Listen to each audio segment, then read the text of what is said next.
Greetings, AP European History scholars, for our review on Unit 10 on Imperialism and the Great War. Looking at the review sheet, Otto von Bismarck versus Wilhelm II on an overseas German empire. Remember, Otto von Bismarck, he's got this quote. He says, "My map of Africa lies in Europe. Here is Russia, and here is France, and we're in the middle. That's my map of Africa." Remember, Bismarck is against a global imperial policy. He's looking for security within the European continent. He's looking for security on Germany's immediate borders.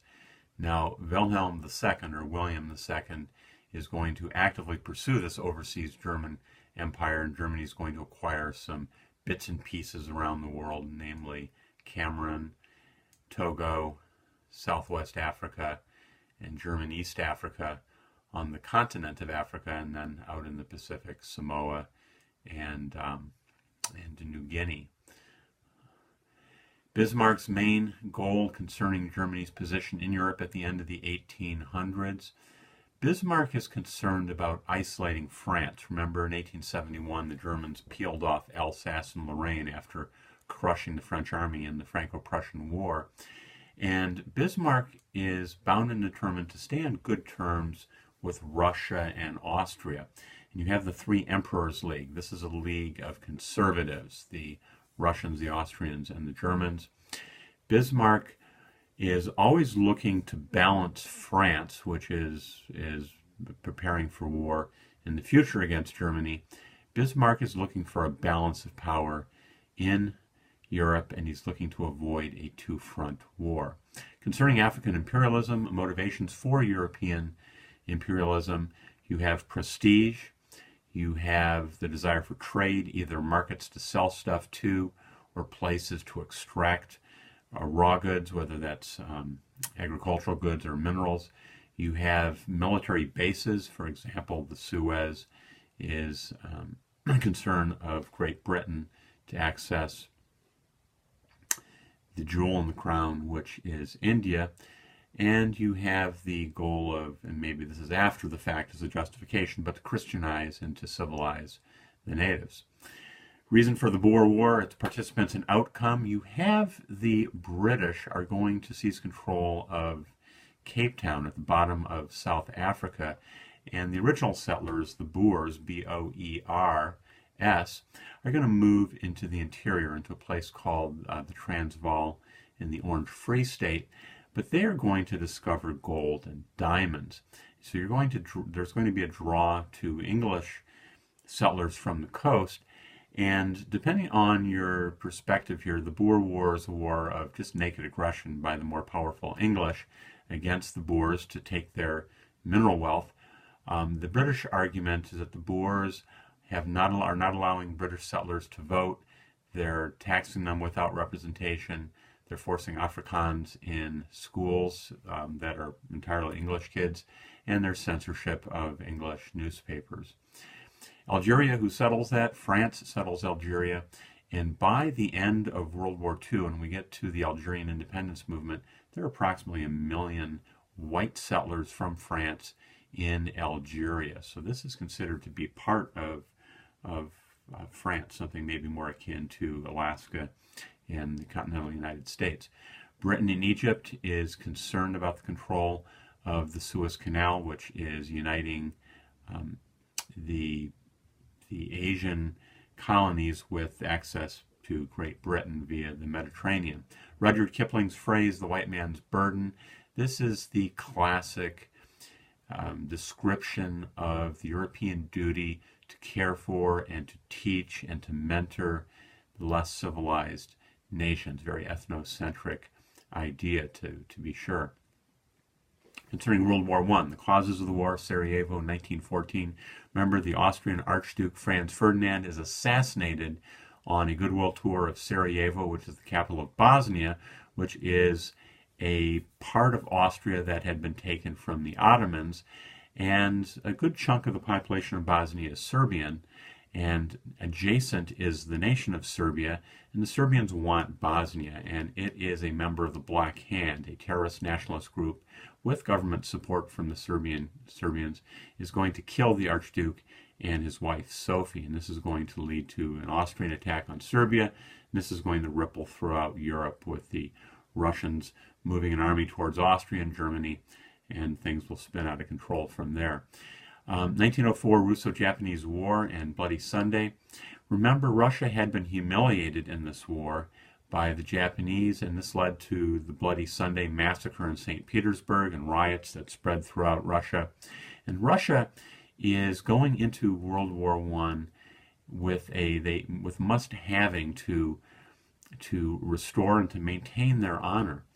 As far as overseas imperialism, there's arguments about colonial borders, and you have Morocco twice is the site of German interference in a place of French dominance. The Triple Entente, this is an alliance between France, Britain, and Russia. The Triple Alliance, not to be confused with the Allies, which is our description of the Triple Entente. The Triple Alliance is Germany, Austria, Hungary, and Italy, at least for the first year of the war. Remember, Italy is having border disputes between Italian Libya and French Algeria, and later Italy is going to switch sides, and they're going to be promised that they will get part of this Italia Irredenta, some of these Italian places along the Austrian-Hungarian border. Militarism and an arms race. Remember the Dreadnought naval race, where England has got this state-of-the-art battleship, which they're going to build a lot of, and Germany is going to, sort of out of the blue, build the second largest navy on the planet. But if you look at a map of this time period, Germany basically has very little in the way of any colonies. So the big question is, who is this? Who are the Germans aiming their navy at? The Schlieffen Plan in Belgium. Remember this plan here of the Germans to preemptively strike France through neutral Belgium, knocking France out of the war is the plan, and then moving your army back to the other side of Germany and taking on the Russians. And Belgium is going to draw England in, and this is a tiny little neutral country which is going to be stomped and crushed by the German army. Versailles, nations not invited to Versailles, and why? Well, Germany is the loser of the war, and they're basically told to show up when the things are over with and take the treaty or go back to war. And of course, Russia's not invited because they're communist. Some harsh features of the Versailles Treaty. To my knowledge, the AP Big Three, U.S. and Euro and world history, want you to know why Versailles is considered to be such a disaster long term. And it's very punitive, it's very vindictive, a lot of revenge here in this treaty against the Germans. Clause 231 has the Germans admitting that they're the cause of this war, and they don't feel that they were. You have $30 billion in reparations that have to be paid to the Brits and to the French. You have the loss of land and population, as Czechoslovakia and Poland are created largely out of territory that's subtracted from the German Empire. You have the loss of all colonies, the loss of all of Germany's, this big, massive navy. You have the loss of the German Air Force, and you have the army is basically turned into sort of a national police force. It's greatly reduced in size from millions down to 100,000. Wilson's 14 points. This is his peace plan, and Germany surrenders, arguably expecting that Wilson's vision of a peace without victors, without losers, is going to be going to happen. And Wilson runs into resistance at Versailles. The Brits and French have no intention of letting the Germans off the hook here. So Wilson basically swallows a treaty that doesn't have very many of his points at all, but the treaty does have the League of Nations, which he feels is going to guarantee the world security from future wars by having a preventive ability to do police action before a war can develop. The U.S. fails to ratify this treaty. Wilson does sign it, but the U.S. Senate does not ratify it. A number of things here. Wilson's not taking any Republican representatives with him to Versailles, which is a huge, huge oversight. But the U.S. Senate is concerned that this League of Nations is going to obligate us to enter future wars. And the reservationists under Henry Cabot Lodge will agree to sign the treaty if Wilson will agree that ultimately to go to war is a power of the U.S. Congress, and Wilson goes over their head, goes on a speaking tour, asks people to press the senators to vote for this treaty, and as you may know, he has a stroke in Pueblo, Colorado, and he goes back to D.C., and he's basically an invalid here. And the treaty is never ratified. The group that had reservations, they failed to prevail. And then you have also the irreconcilables, and those are people who are isolationists. They don't want to sign this treaty at all. Why does Germany surrender in 1917? Well, again, they believe they're going to get a good deal here. These 14 points from Wilson. But there's also hunger in Germany. Remember, the British fleet is blockading Germany. About 750,000 people will die of hunger, largely caused by this blockade. You have riots, food riots, bread riots. You have the Army and the Navy mutiny at the end of the war. And as millions of Americans are getting off their troop ships, the Germans are tremendously demoralized, corresponding to the boost in morale for the Allied side. And this is all going to collectively lead to Germany asking for peace in the armistice on the 11th day, the 11th month at 11 in the morning. The four empires that disappear at the end of this war are the German Hohenzollern Empire, the Austrian-Hungarian Habsburg monarchy, and the Ottoman Empire will be dissolved. And earlier in 1917, the Romanov dynasty falls as the Tsar abdicates and the communists do take over. New nations created by Versailles. You should be familiar with this brand new post-Versailles map. You have Yugoslavia, Czechoslovakia, Poland, Lithuania, Latvia, Estonia, Finland, and Hungary. The Russian Revolution, why does Tsar Nicholas II abdicate? Well, there's rebellion against his leadership in the cities and in the army. Short of it is the Russians are losing all their battles here, especially against Germany, and there is hunger. There are food riots in Russian cities, and there's this frustration and anger over this war being fought incompetently. And some of you know a little bit about Rasputin, this monk who claims the power to heal the Tsar's hemophiliac son. And there are rumors that this promiscuous monk is sleeping with the Tsar's daughters, which isn't happening, but there's this feeling that there's degeneracy within the Tsar's ranks. Alexander Kerensky and his great mistake. After Nicholas abdicates, the Russian Revolution does not go straight away to Lenin and the communists. There is a Duma, there is a legislature, and Kerensky is the leader of the Duma. And for 6 months, there is very briefly a democratic legislature which is going to continue to prosecute the war. And this is the great mistake because it continues to lose the war, which is a nonstop bloodbath, very unpopular with the Russian people who want out. At this point, Lenin is going to overthrow what's called the provisional government, the government of the Duma of Kerensky, and Lenin is going to set up a communist regime. And now there's going to be a 4-year civil war before the Bolsheviks/Reds win. The Treaty of Brest-Litovsk is going to be the peace treaty that Lenin signs with the Germans. It surrenders a lot of Russian land to the invading German army. But Lenin's feeling is he needs peace to secure the revolution. There is a civil war going on, and he's confident. He just hopes that this revolution will spread to Germany, so the Germans will not be, permanent trespassers on the Russian western doorstep. The history of failed reforms, you should be familiar with some of the reasons why you do not have reform, why you don't have a different path in Russian history.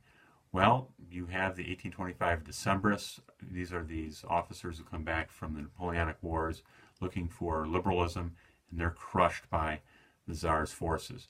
You have the freedom of the serfs under Alexander II, but they got to buy their own land. So you have a continuation of an impoverished rural countryside.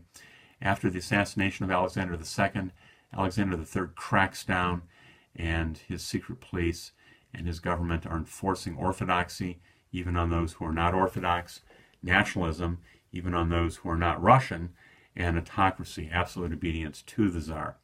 The Duma, when it is created under duress after the bloody Sunday massacre in St. Petersburg in 1905, the Duma has no real powers. On top of this, you have a nation which is anti-Semitic, which is launching endless pogroms against its Jews. You have a nation that has censorship, that has secret police, persecution of all moderate, let alone radical political groups, and lacking largely in schools and education and any significant industrial development. So Russia is just behind. Russia is the country that has no Renaissance, no Reformation, has no Enlightenment. Austria, contrast 1815 and 1914 Austria. Remember 1815, the Congress of Vienna, which is hammered together by Clemens von Metternich, Austria's foreign minister, is a champion of, Austria is a champion of stability and balance of power in Europe. Fast forward to 1914, and you end up with the Treaty of Versailles. You have a Serbian nationalist who kills the Archduke Franz Ferdinand in the heavily Serb province of Bosnia. This is eventually going to lead to the ultimate dismembership of Austria-Hungary. Austria-Hungary will fail to exist once the war is over. How did nationalism affect Germany differently in 1871 than nationalism did on Austria after 1914? Well, nationalism was going to put Germany together. Think of Otto von Bismarck, his 3 wars against Denmark, Austria, and France, and how through blood and iron, Germany is going to be hammered together through the will of Otto von Bismarck. Nationalism in Austria, Austria is going to be torn apart. Bits of Austria are going to become the tiny nation of Austria, the tiny nation of Hungary, the new nation of Yugoslavia, and you do have Czechoslovakia and part of Poland. These are all going to be subtracted from this big polyglot multi-ethnic empire that will cease to exist after Versailles. The Easter Rebellion of 1916, just to note, and we're going to cover the Irish more once we get the post-World War I years, but there is an Irish independence movement and a rebellion in the heart of Dublin in the middle of World War I in 1916, which is crushed by the British Army, but it just goes to show that the Irish are not happy with being subservient to the Brits. 1915, you have an Armenian genocide in Turkey. The Turks will accuse the Armenian Christians of siding with the Russians, plotting with the Russian Christians, and Turkey is going to kill, and some of this is through starvation, but it's going to kill and to murder and starve 1.5 million Armenians, and to this day, Turkey denies that this happened. Some people died, unfortunately, in the fog of war, but it is a crime in Turkey to say that this happened. The Turks are adamant. The Turks are defiant. The Turks also launched genocide, about 500,000 Greeks and several 100,000 what are called Syrian Christians. These would be in the area of Syria and Iraq. And the U.S. response has been very weak, partly because we depend upon Turkish military bases for our various wars, for the Cold War against Russia, for our wars against Iraq, for our wars against ISIS. So rather than have the Turks get mad at us and shut the bases down, we tolerate the Turks who just horribly deny this cruelty that they engaged in back in 1915, in the middle of World War I, by the way. All right, there's your drive-by review for the test coming up on imperialism and the Great War. Signing out.